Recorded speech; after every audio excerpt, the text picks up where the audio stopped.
Lundi 15 juillet 2019, fidèles téléspectateurs de Cherifla Télévision, partout où vous nous suivez, bienvenue dans l'actualité nationale et internationale de cette édition. Le Haut Conseil islamique du Mali, sous la houlette de son président Saïd Cherif Ousmane Madani Haïdara, a procédé à une remise de dons d'une valeur de 3 millions de francs CFA aux déplacés de la région de Mopti. La cérémonie officielle a eu lieu ce dimanche dans l'après-midi au centre Mabilé de Sogoniko en présence du ministre de la Santé et des Affaires sociales, du ministre des Affaires religieuses et du culte et de plusieurs autres personnalités de notre pays. Reportage Fatmata Kane, Ibrahim Koulibaly. C'est par la lecture du Saint-Coran que commence la cérémonie. Elle marque la toute première activité du Haut Conseil islamique du Mali. Secourir son prochain est une recommandation divine et cette conviction a été respectée par le Haut Conseil islamique du Mali. Au total, 50 kg de riz, 50 kg de mil, 5 litres d'huile et des habits ont été remis à chacun des 50 ménages composés des déplacés de la région de Mopti avec un coût estimé à plus de 3 millions de francs CFA. Dogon et Pel, tous se sont réjouis de cette donation. Le maire de Ouangoro dans la région de Mopti a saisi la même occasion pour retirer ses sincères remerciements au bureau exécutif du Haut Conseil islamique du Mali. Le président du Haut Conseil islamique du Mali, Saïd Cherif Ousmane Madani Haïdara, avait lancé un appel à tous les Maliens de l'intérieur et de l'extérieur de procéder donc à des aides, à des contributions pour venir en aide à nos déplacés du centre du Mali. C'est ainsi que le président du Haut Conseil islamique lui-même a commencé par contribuer avec un montant de 5 millions de francs CFA. Donc c'est suite à cette contribution que le Haut Conseil aujourd'hui est venu en aide auprès donc de nos déplacés du centre ici à Bamako. Chose promise, chose due. Cette donation fait suite aux appels initiés par le président de la fêtière islamique afin d'aider les personnes victimes de la crise dans la région de Mopti après des journées d'échange, de réflexion et des prières pour la restauration de la paix et la stabilité au pays. Le Haut Conseil islamique a décidé de faire un appel à tous les Maliens, toutes les bonnes volontés de participer, d'arriver à participer à cette donation qui a démarré aujourd'hui, qui va continuer tout le temps. Et nous souhaitons que ça ne va pas durer. Et nous remercions l'État malien avec son gouvernement et les ministres concernés qui étaient là présents avec nous, qui nous ont toujours encouragés, qui sont toujours vraiment à côté de nous. C'est avec une grande émotion que le ministre en charge de la Santé et des Affaires sociales et son homologue des Affaires religieuses et du culte ont recueilli ces dons. M. Sidibé estime que cette action est un signe de l'unité et de l'entraide que recommande la religion et montre une part des responsabilités des leaders religieux pour la construction de la nation. Monsieur le Président du Haut Conseil islamique, c'est un signe très fort, un signe qui montre très clairement votre engagement personnel à accompagner les efforts du gouvernement dans la résolution de la crise pour faire en sorte que les uns et les autres puissent bénéficier des privilèges que nous avons, que ceux qui souffrent puissent se rappeler que la grande religion que vous représentez dans ce pays est une religion qui fait la promotion de la solidarité. Je voudrais vous dire merci pour votre présence, je voudrais vous remercier. En de telles périodes, l'accompagnement global de l'ensemble de la population ou du reste du peuple malien envers ceux-là qui sont en détresse est souhaité, alors donc, et que l'islam, les religions, singulièrement l'islam, insiste sur ce que nous pouvons avoir de bien en assistant les personnes en mouvement, en voyage, et quand c'est des personnes qui ont quitté chez eux dans la souffrance, alors donc le Haut Conseil islamique a souhaité donc travailler à alléger la peine de ceci. Et cela, bien sûr, en plus de l'effort de l'État. Et donc c'est dans ce cadre qu'aujourd'hui, nous sommes là, et mon collègue et moi, du développement social de la santé, pour donc être du côté du Haut Conseil dans cette donation qui continuera sur le reste du pays, notamment Mopti et autres. Alors donc Bamako est un départ et cela est, je crois, une exigence pour tout bon musulman. Le président du Haut Conseil islamique du Mali a, au nom de son bureau, remercié le gouvernement du Mali ainsi que toutes les personnes ayant fait le déplacement avant de procéder à la remise symbolique des dons. Notons que la prochaine action du genre est prévue cette semaine dans la région de Mopti. Des séances de bénédiction ont mis fin à la cérémonie.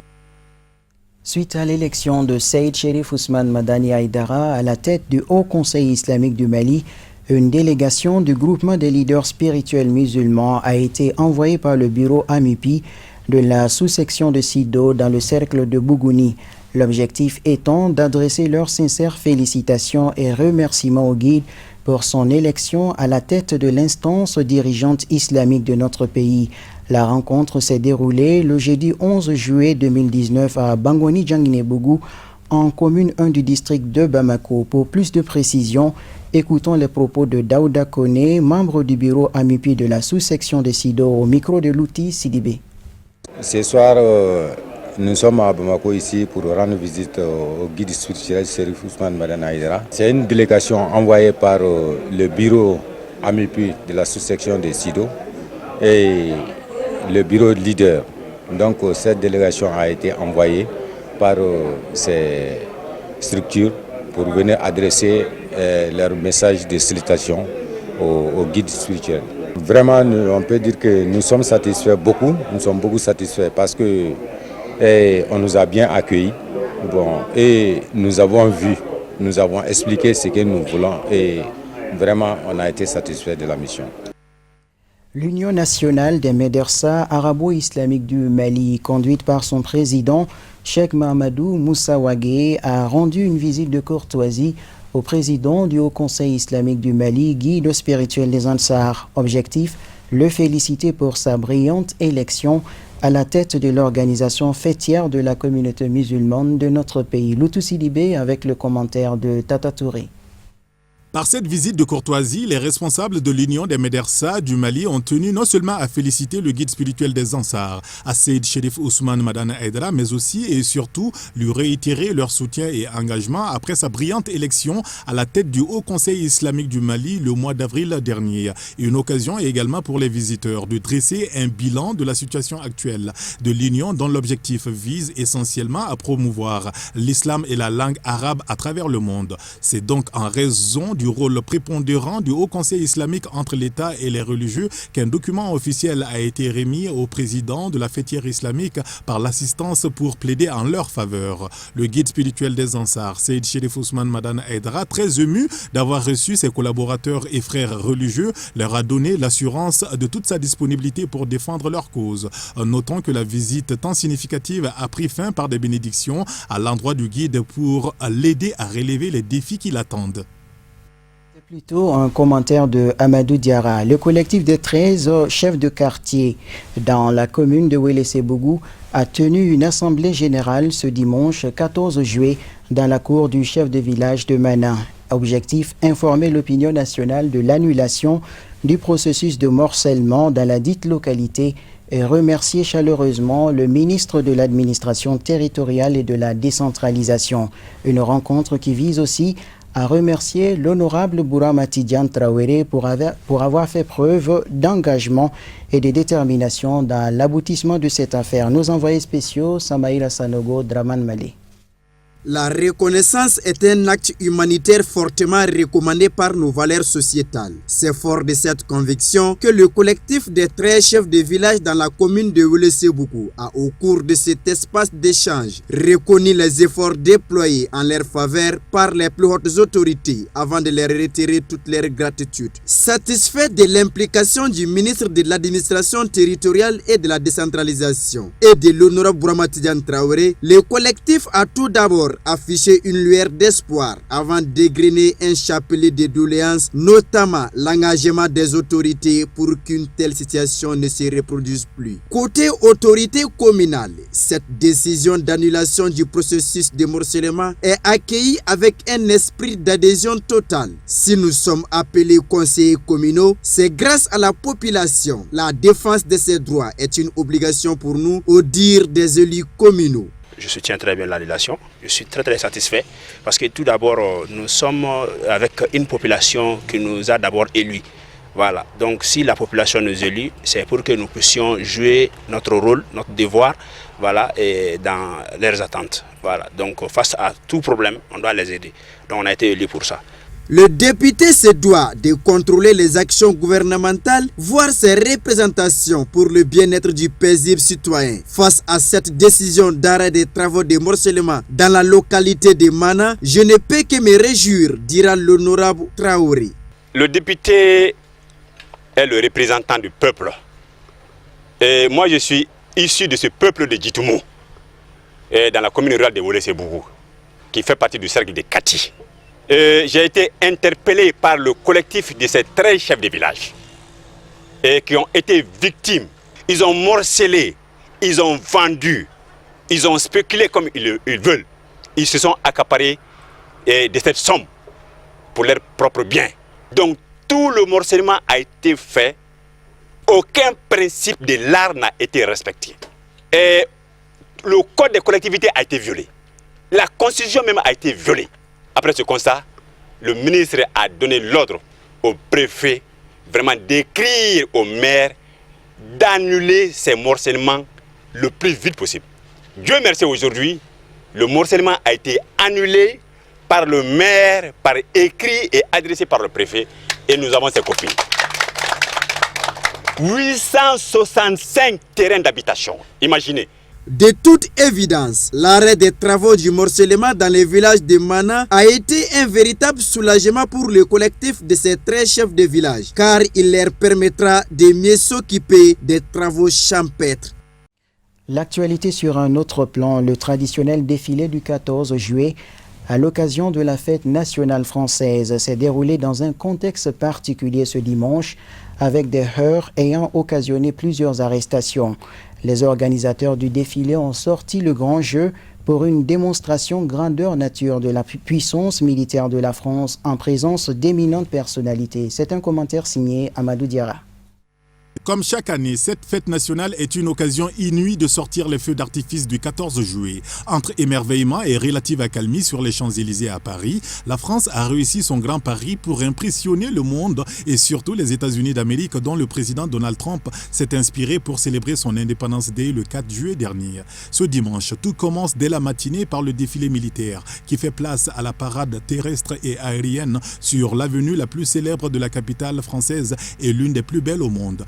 Un défilé au cours duquel le chef de l'État français Emmanuel Macron a été remarquablement hué. Mais qu'à cela ne tienne, cette fête est aussi une démonstration de l'innovation technologique illustrée par le spectacle futuriste d'un homme volant, fusil en main, s'agissant sans doute de Franky Zabata sur son flyboard, un engin de son invention qui intéresse les forces spéciales françaises. Pour cette édition 2019 du défilé, le président Macron avait convié une dizaine de représentants de pays européens partenaires. La Commission européenne et l'OTAN étaient représentées. Parmi les dirigeants, Angela Merkel, apparue fatiguée et essoufflée à l'image de ses récentes sorties médiatiques. Si ce défilé grandiose n'a pas été sérieusement entamé, Emmanuel Macron pointe du doigt tout de même les gilets jaunes qui ont été l'élément perturbateur de cette fête nationale française. Car une fois la parade militaire terminée et les Champs-Élysées rouverts au public, des dizaines de contestataires ont voulu manifester leur mécontentement et provoquer les forces de l'ordre. Des poubelles ont été incendiées, les barrières renversées, des dizaines de personnes ont été interpellées. Plusieurs figures des gilets jaunes ont passé quelques heures en garde à vue. Assemblée générale extraordinaire de la FEMAFOOT, une sortie de crise définitive est désormais visible. Les textes ont été validés par acclamation des délégués venus de toutes les régions administratives du Mali sous la supervision du médiateur de la Confédération africaine de football et de la FIFA.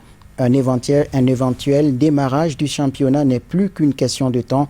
Je vous propose d'écouter ces différentes interventions. Le représentant de la FIFA et de la CAF, chers collègues, chers délégués, Monsieur le représentant du ministre, l'Assemblée d'aujourd'hui vient d'épuiser l'ordre du jour qui prévoyait l'adoption du règlement d'application des statuts, le règlement de l'Assemblée générale et le code électoral. Ces trois textes viennent d'être adoptés par acclamation par les délégués. L'ordre du jour étant épuisé, nous avons clôturé, nous avons mis la forme en mettant fin à l'Assemblée générale extraordinaire. Au nom du président de la FIFA, M. Gianni Infantino, et celui de la CAF, M. Ahmad Ahmad, vous dire toute ma satisfaction pour le travail abattu par le CONOR et par les délégués. Cette assemblée a duré un peu moins de 3 heures, donc je voudrais vraiment vous féliciter pour cela, mais c'est surtout pour le travail abattu. On s'achemine tout doucement vers la sortie de crise, et je voudrais, monsieur le représentant du ministre, avec votre permission, vous demander de transmettre aux autorités politiques notre satisfaction pour votre implication et pour avoir permis à ce que la FEMAFOOT puisse véritablement sortir de la crise qu'elle a connue. En tout cas, merci à vous tous. J'espère que la FIFA m'autorisera à revenir le 29 pour la clôture, mais que cette élection soit véritablement une fête, pas un empoignement. Le 29, on vient vraiment pour moi c'est une formalité, puisqu'on connaît déjà à peu près les personnes qui vont s'affronter, mais je voudrais vraiment leur demander de faire en sorte que ce soit plutôt à une fête que nous venons, pas à un combat de boxe.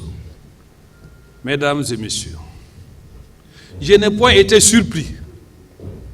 Comme je le disais dans mes propos d'ouverture, votre impatience à attaquer l'examen minutieux des textes à vous soumis.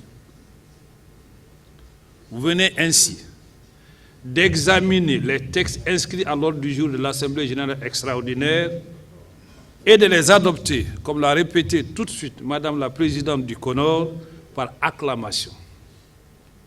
Soyez-en vivement remerciés.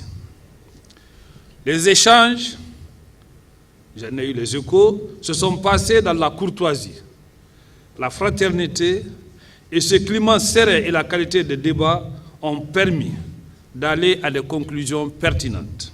Enfin, je souhaite à tous bon retour dans vos foyers respectifs après le devoir accompli. Sur ce, mesdames et messieurs, je déclare clos les travaux de l'Assemblée générale extraordinaire du 13 juillet 2019.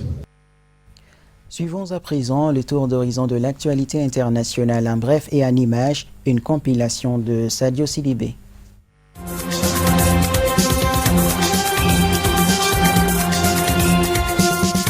Carlos Gómez Jr. a annoncé samedi 13 juillet qu'il se présenterait comme candidat sans étiquette à l'élection présidentielle du 24 novembre. 7 ans après avoir été renversé par un putsch avant le second tour du scrutin, malgré les bons déroulements des élections législatives du 10 mars, remportées par les partis africains pour l'indépendance de la Guinée et du Cap-Vert PAIGC, le pays peine à sortir de la crise politique qu'il traverse depuis le limogeage en août 2015 par le président José Mario Vaz de son premier ministre Domingo Simões Pereira, chef du PAIGC.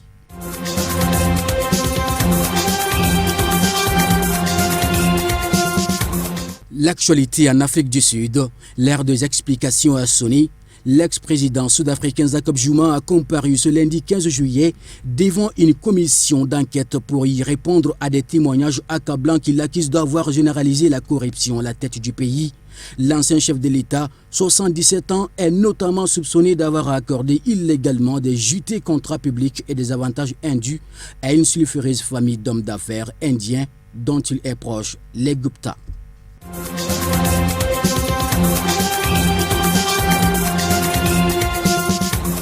Les chefs d'État d'Afrique de l'Ouest se réuniront le 14 septembre à Ouagadougou pour débattre des questions sécuritaires et envisager une large coalition au-delà de leur zone pour combattre le terrorisme au Sahel, a annoncé le 12 juillet le président ivoirien Alassane Ouattara depuis Abidjan. Le président ivoirien a plaidé pour une synergie car il ne suffit pas de s'en tenir aux forces conjointes du G5 Sahel, mais il faut que ce soit l'ensemble des pays de la CEDEAO, le Tchad et le Cameroun, avec nous dans cette coalition. Les propositions issues de cette rencontre de Ouagadougou devraient être présentées à la prochaine Assemblée générale de l'ONU fin septembre.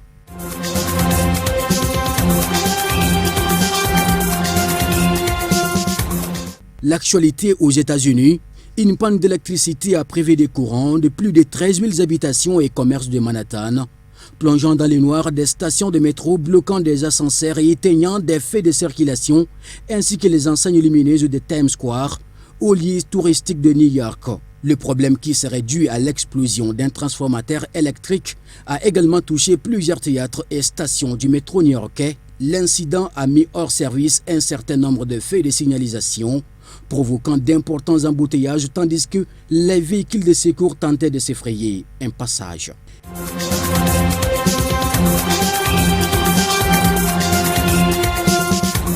Une fusillade a éclaté au sud-est de Khartoum dimanche 14 juillet. Des miliciens FSR auraient réprimé une manifestation faisant au moins un mort et plusieurs blessés, selon le comité des médecins. La signature de l'accord de transition s'est fait attendre, la tension recommence à monter au Soudan. Les miliciens auraient alors réagi en tirant en l'air puis sur la foule.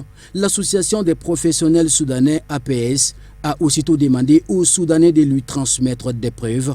L'APS a dénoncé une violence excessive menée par des criminels.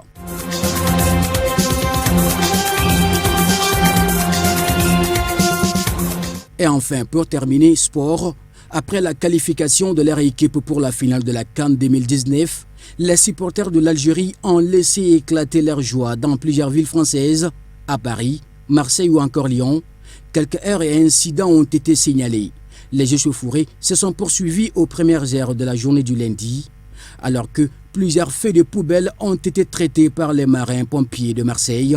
Les forces de l'ordre ont été bombardées de projectiles à proximité du bâtiment du Conseil régional, peu après 2 heures, alors que les Champs-Élysées et la place de l'Étoile se vident peu à peu. L'avenue est tapissée de vélos et trottinettes cassées ainsi que de quelques poubelles incendiées.